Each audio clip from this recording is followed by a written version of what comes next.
Hello everyone, Matthias Key here, coming to you from the year 2024, reading a second letter to the Tribulation with Islamic end-time prophecies of the Mahdi versus the Book of Revelation. We've reached the section titled K17, the woman of Babylon sitting on the beast at the beginning of the 7-year tribulation. Revelation.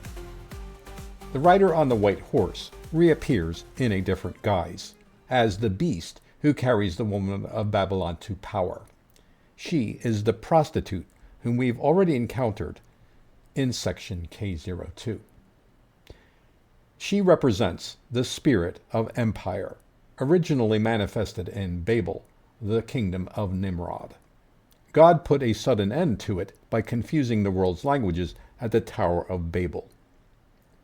The spirit of empire came back to power in more kingdoms of the ancient world: Egypt, Assyria, Babylon, Persia, Greece, and Rome. Each of them ruled over Jerusalem at some point. They set the stage for it to be the epicenter for the future empire of the tribulation. Besides Jerusalem, the Bible also points to Rome as the other epicenter of the end times, or perhaps another city that will be its successor. We know this from Daniel's prophecies of a revived Roman Empire. His dream in Daniel chapter 2 was of a statue, the fourth part of which is as strong as iron, that crushes. In Daniel 2:40. 600 years after Daniel was added to the Old Testament, both Jews and Christians recognized his dream's fulfillment in the Roman Empire of their time. Another dream of Daniel's is of beasts, the fourth of which has great iron teeth that breaks things in pieces. Daniel 7, verse 7. But this dream details events that did not come to pass in the ancient Roman Empire, as evident from the interpretation that God gave to Daniel for the dream. Instead, the Daniel 7 passage matches up with future events prophesied in Revelation. We can see this if we reorder the verses of Daniel's dream according to Revelation's time sequence.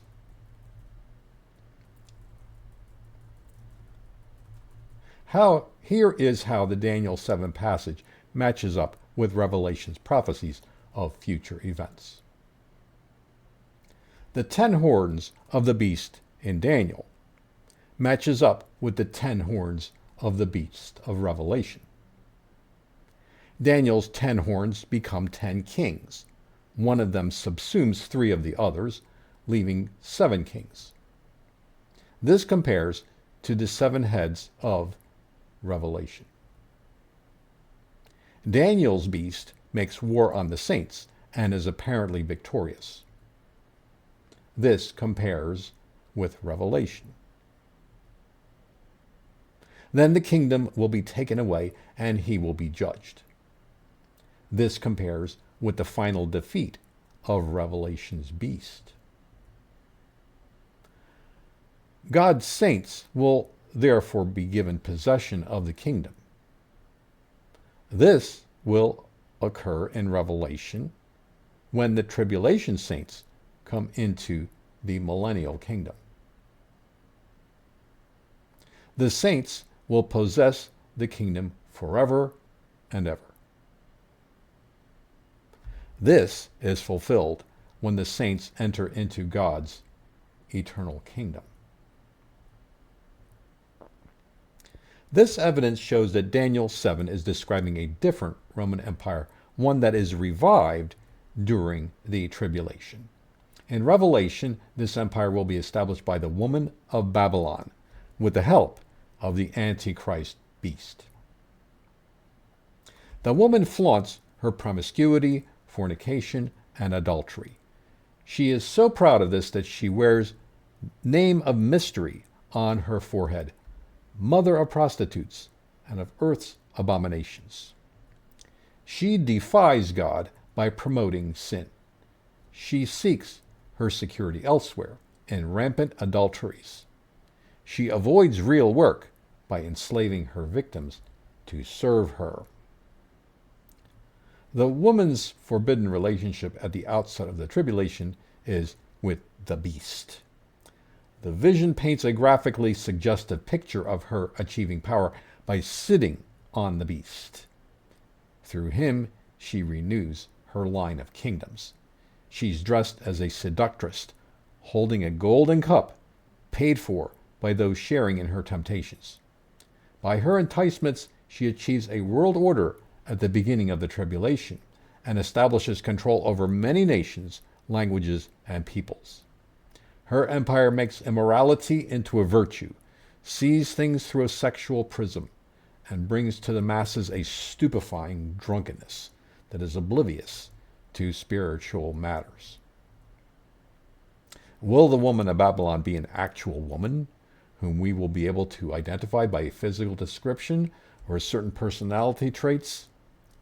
The inscription on her forehead may be her actual appearance, but the same woman was mentioned in section K02 in conjunction with the 6 empires that opposed God in the Old Testament. There was no historical female figure to speak of in them, and certainly not one who made her reappearance in each one. The position of political and cultural ruler in those empires was held by a succession of leaders. We can therefore expect that in the tribulation, the woman of Babylon is symbolic, representing one or more top leaders who will be the public face of the revived Roman Empire.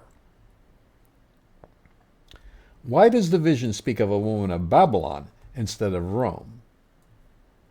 Babylon was capital of the Babylonian Empire, which was conquered by the Medo-Persians in 539 BCE. The city was never significant after that. Baghdad was founded in 762 of the Common Era, 85 kilometers to the north, as the capital of the Islamic Abbasid Caliphate.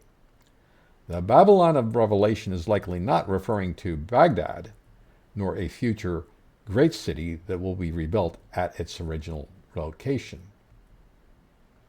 When John received his vision, Rome was the greatest power on earth.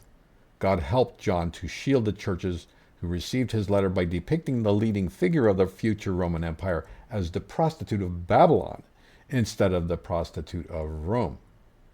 The use of the word Babylon also ties the tribulation to the series of anti-God empires going back to Babel. The original Roman Empire ruled over the Mediterranean Sea basin, including southern and western Europe, northern Africa, and much of the Middle East up to the borders of Persia. Roman Italy was its capital for 1,000 years. But during the 4th century, the capital of the western half was moved to Milan. In the 5th century, it shifted to Ravenna. Not long afterwards, the Western Empire fell in 476. In 330, Constantinople became capital of the Eastern Roman Empire, also known as the Byzantine Empire. This city was popularly known as the Second Rome. It remained capital until 1453, when it was conquered by Ottoman armies. At that time, the Roman Empire was finally ended. The city was renamed Istanbul and was repurposed as the capital of the Ottoman Caliphate until 1924. A revived Roman Empire will presumably cover much of the same territory. The end times capital of the future could be Rome, Brussels, Istanbul, or some other city of the region. It will be the crown jewel of the woman of Babylon, the first city of focus in the geography of the tribulation. The second will be Jerusalem. The Hadiths. The revived Roman Empire that is forecast in the Bible is also a theme in many Hadiths. They refer to the Romans as a major player in the end times. In the previous section, the Mahdi made his appearance among the Islamic army of black flags that has come from distant Khorasan to resolve the three-way civil war that had broken out among Muslims. They have marched to Jerusalem and taken possession of it. The Mahdi's jurisdiction does not yet extend across the entire world.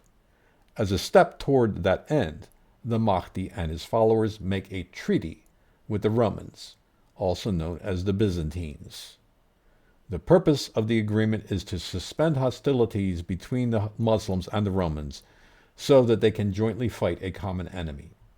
Together, they will be victorious. In the victory, the Muslim army will take booty. This is a tradition that started with Muhammad. Surah 8 of the Quran is devoted to the topic and is entitled Al-Anfal, the Spoils of War. It describes the Battle of Badr, where Muhammad's forces defeated an army of the polytheistic Quraysh tribe of Mecca at the beginning of the 6-year war between Muhammad and the tribe of his birth. After the victory, he received a revelation which has encouraged jihadists ever since to make war and plunder their defeated enemies. The Mahdi, during his 7 years of ascendancy, will use the seized property and wealth of defeated peoples to compensate his followers. We shall see, in the later section, after the overthrow of the Romans, booty will be a major engine of the world Islamic economy. One hadith says that the Muslims will make not 1, but 4 treaties in succession with the Romans. The final one will be negotiated with the help of a Jewish leader descended from the Aaronic line of priests. The term of the treaty will be for 7 years.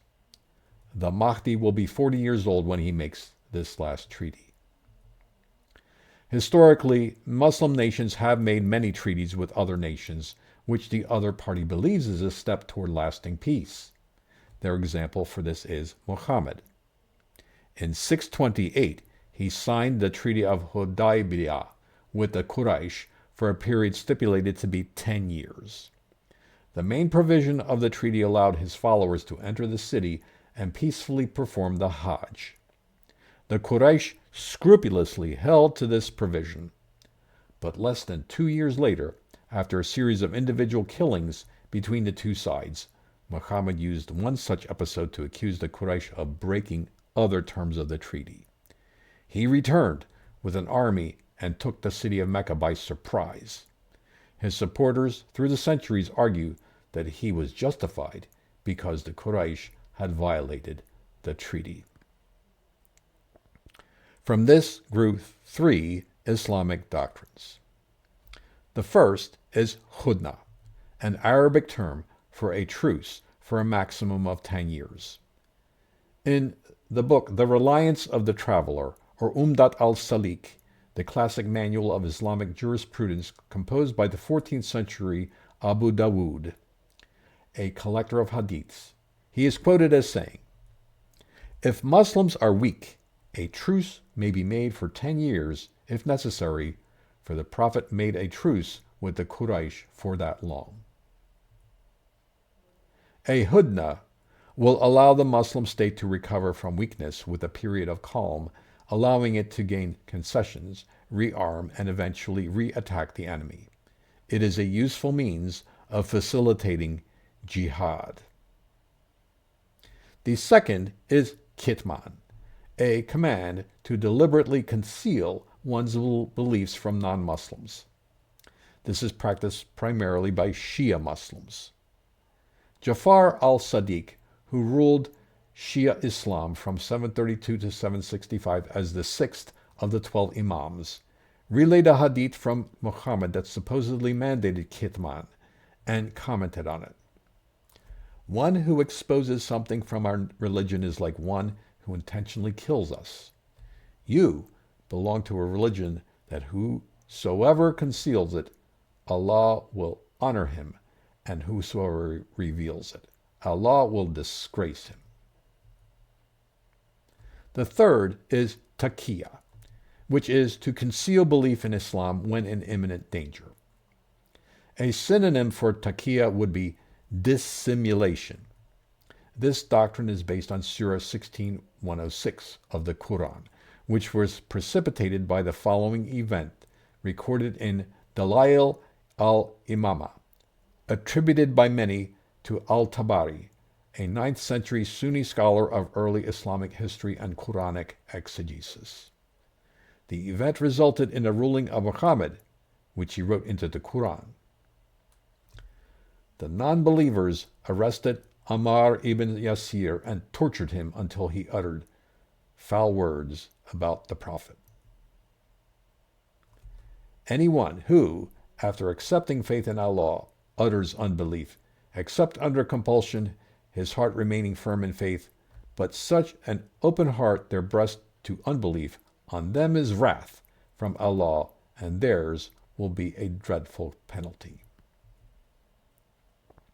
This verse from the Quran is used by both Shia and Sunni jihadists as justification for taqiyya. Ibn Kathir, the 14th century Sunni scholar of the Quran, memorably added, "Taqiyya is allowed until the day of resurrection." From this explication of Islamic doctrine, we see that Muslims are encouraged to practice deceit. In fact, they're commanded to do so, given the situation. Deception is justified to gain wealth at the expense of non-Muslims, to murder the enemies of Islam, and to attain the goals of jihad. The followers of the Mahdi would understand this when he makes the treaty with the Romans, just as Hitler's Nazi followers understood when he made a treaty with his worst ideological enemy, Stalin and the Soviet Union. Hitler did this in 1939 so that he could be free to attack France and Britain. The treaty launched World War II. Less than 2 years later, he attacked the unsuspecting Russians in a surprise invasion. Muhammad, the perfect Muslim, preached Hudna, Kitman, and Taqiyya. He demonstrated how to practice them to expand Islam's domain. But his ultimate guide in all this was the person of Allah. In the Quran, Allah refers to himself as Khayrul-Makereen. Khayrul means best of, and Makereen comes from the root Makr. In an Arabic dictionary such as Al-Mawrid, Makr means to deceive, delude, cheat, double-cross, or delude. Thus, Allah is boasting that He is the greatest of all deceivers. The Mahdi's treaty with the Romans will be advantageous to Islam. It will be one of Hudna, Kitman, and Taqiyya, and it will be satisfying in the eyes of Allah, the Khayrul-Makereen. We are told that the face of the Mahdi will shine like a star. This is a direct echo of the great Jewish deliverer Moses. Whenever Moses met with God in the tabernacle and then went back to speak to his Jewish brethren, the skin of his face shined. The Mahdi's shining face will convince many that he is the awaited one, sent by Allah. At the time of the treaty agreement with the Romans and Jews and the establishment of a world government in its wake, the Mahdi and the Muslims have only partial control. A fully Islamic world order is yet to come. In the meantime, the Hadiths describe years of treachery on the part of the Ruwaybiyah. This unusual word is a diminutive of the word Rabida, meaning lowly, despicable, or worthless. People who are incapable of rising to nobility, lack integrity, and possess little more than a glimmer of religious knowledge. Despite this, they feel empowered to speak out about socio-political affairs. It is interesting that the Hadiths complain of treachery on the part of the Ruwaybidah, while applauding its use by true Muslims to further the cause of Islam. One of the tools of deception is to falsely accuse your adversary of unjust behavior that you yourself are doing. This puts them on the defensive and deflects attention from your actions. Islam justifies this kind of mirror accusation with taqiyya. The leftists of my time condone the same practice. A maxim they will sometimes admit to is, Accuse your enemy of what you're doing as you are doing it to create confusion.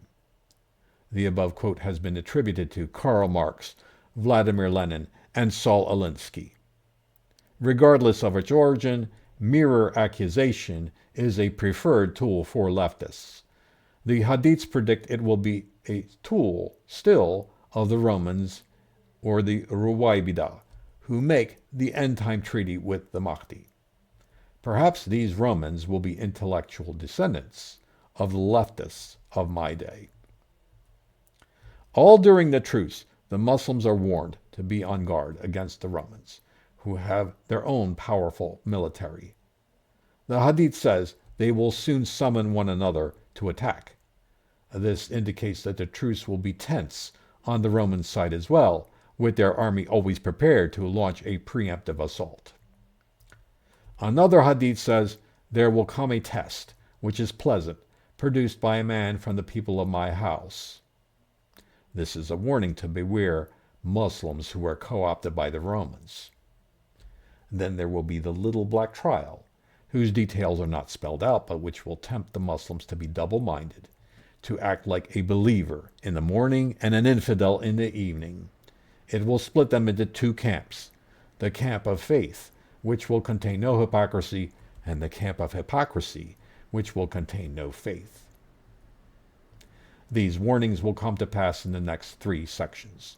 They will be connected with the appearance of the great enemy of the Mahdi, the Dajjal, who in Muslim eyes will be the Antichrist. When they start to happen, expect the Antichrist, the Dajjal, that day or the next. Comparison. The Romans of the end-time Hadiths and Revelation's woman of Babylon both represent a revived Roman Empire. The Christian influence on the original Roman Empire and the surrounding areas remained strong for almost 2,000 years.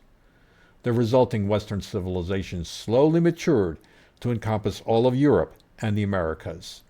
In the past 300 years, Asia and Africa also came under its sway.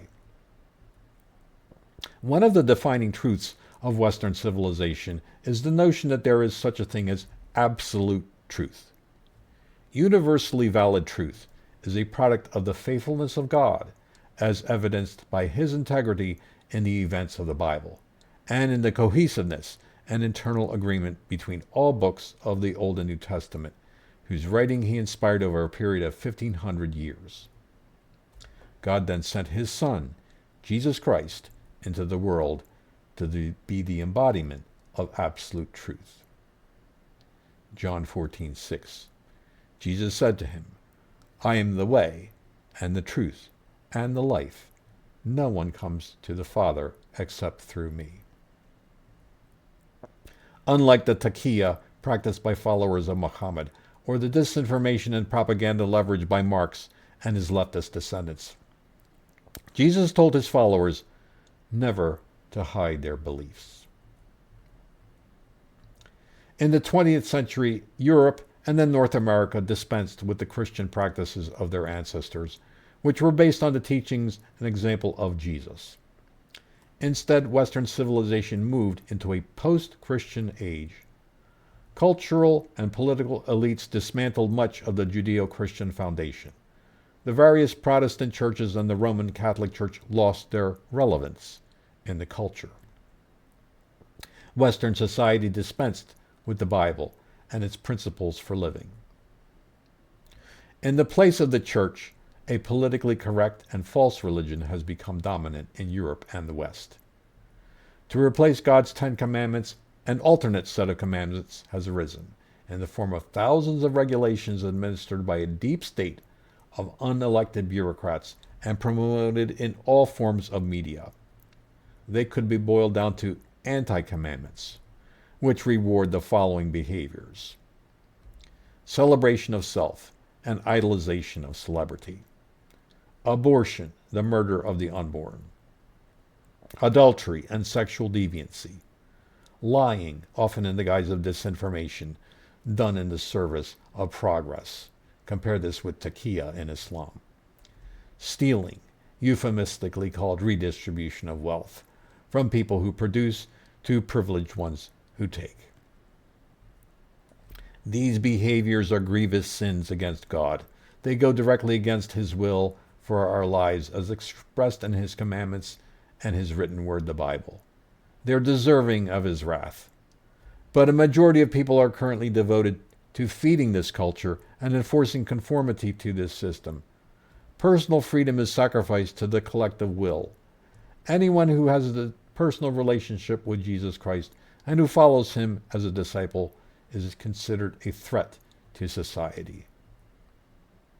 The modern Europe of my time is no longer a set of nation-states of Christian heritage distinguished by different languages and national pride. Instead, it has become a polyglot Babylon with migrants from the whole world. There are some leftover descendants that trace their roots to historic churches of centuries past, but most distance themselves from the identity of their ancestors and have drifted a long way from being true to God's biblical standards of righteousness. Long ago, they committed spiritual adultery by diluting any biblical thinking with pure humanism, and they persist in it. Europe and the West have forsaken its Christian underpinning by indulging in moral decay. They are cementing in place the values of the coming woman of Babylon. The post-Christian West also proclaims that it is against Islamophobia. By this they wish to show solidarity with Muslims. To emphasize this, they marginalize Bible believers, accuse them of hate against Muslims, and justify the persecution of Christians and Jews. The narrative of anti-Islamophobia is bringing about a leftist Islamic alliance in my time. This is happening even before the rapture, when still present are some believers true to God who remain in the church. But most of the Western church has compromised its testimony in the attempt to avoid offending popular notions of globalism and Islam. Other Christians have withdrawn from interaction with the outside world and no longer try to be God's instruments of common grace to unbelievers. They are not the salt and light to the world that God intended them to be. The church in less affluent countries is holding out somewhat longer.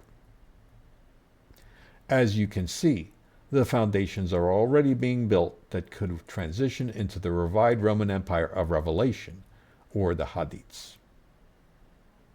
Revelation's alliance between the beast and the woman of Babylon, or the Hadith's armistice between the Mahdi and the Romans, could grow out of this unspoken leftist Islamic alliance. For both sides, the ultimate stumbling block is Jesus Christ, the Son of God, who died on the cross as a substitute for repentant sinners. They see those who trust in Jesus as their great obstacle toward establishing a new world order. If the rapture and tribulation happen soon, the current alliance may be formalized in a treaty between the Mahdi, who is the beast or Islamic Antichrist, and the woman of Babylon, who symbolizes Europe and the post-Christian West. Both are determined to bring uniformity to the world. Muslims would advocate universal Sharia law to achieve this. The West would instead enforce the spread of permissive culture. The Hadiths predict a final treaty between the Mahdi and the Romans for a term of 7 years. Through it, the leftist Islamic alliance could proclaim a lasting peace to the Middle East, unequaled in history. The treaty will be mediated by no less than a blood descendant of the Jewish priestly line of Aaron, the brother of Moses. The credit for the treaty will belong to the prince who is to come of Daniel. In the previous section, we saw that this prince who makes the treaty will be the Antichrist, known as the beast in Revelation. In the Hadiths, he will be the Mahdi. In the next section, it will mention a rebuilt temple in Jerusalem at the time of the treaty. The Jews will only have control over its inner portion. This would be one of the treaty's provisions. To make such a definitive treaty, the Antichrist or the Mahdi would indeed need the reputation of being moderate and trusted by most of the world. Israel will then rely on the sworn pledges. The Jews inhabiting Israel at that time will overlook the lessons of the Jews from my day, who are being repeatedly threatened with extermination by Islamists who wish to speed the coming of the Mahdi. But we shall see that after the Jews allow this treaty, God will lift their spiritual blindness. This unprecedented treaty will probably be what convinces all the nations to swear allegiance to the leftist Islamic alliance and come under the jurisdiction of a single world order. The world would fall to the grand deception of the woman adulteress and the Mahdi, the champion of Allah, Khayrul-Makereen, the greatest of all deceivers. Operating behind the scenes is Satan, the one whom Jesus described as the ultimate deceiver. In the Hadiths, the treaty with the Romans will be used to turn against a common enemy that does not recognize the New World Order. Some Sunni commentators guess that the enemy will be Shias, and Shia commentators that it will be Sunnis. Other Muslim commentators speculate that it will be Russia. This would make more sense since the Romans, or Europeans, have been wary of Russia for centuries. Moreover, many Muslims wish for Constantinople to be reestablished as the capital of the world caliphate, and the Russians instead want to usurp the role of Constantinople in history by replacing it with Moscow, the third Rome. Or the common enemy could be pockets of resistance among the nations who will not submit to the world order. In the Bible's end-time accounts, there are two situations involving an unusual alliance facing a common enemy. The first is a Russian-Muslim alliance against Israel, pictured by many Christian commentators in the invasion of Israel from the north, described in Ezekiel 38 and 39. That event will likely happen after the rapture, but before the tribulation. The invasion is defeated by God's supernatural intervention. The second situation is here in Revelation. The common enemy of the beast and the woman of Babylon, whom they will target for destruction, includes those who put their trust in Jesus. The set of values promoted in the West of my time and by the future woman of Babylon includes the irrelevance of any divine being in the things of this world. This premise is blind to the fact that Muslims do not agree with this at all, in fact violently so. They believe that all things in the world only happen by the will of Allah. Muslims also disagree with some of the leftist anti-commandments, such as those regarding abortion or sexual deviancy. They feel a hidden resentment that they are being leveraged to further a godless agenda. Their Marxist globalist allies of convenience are truly Rawabida in their eyes, lacking integrity, relying on rhetoric instead of any future true religious basis, brazen in their declarations of how to build a just and perfect world. If this situation extends into the tribulation, the result may well be a sudden breaking of the alliance, the overthrow of the woman of Babylon by the beast, or the unexpected conquering of the Romans by the Mahdi's armies. Such a prophecy is in encompassing sections of our timeline.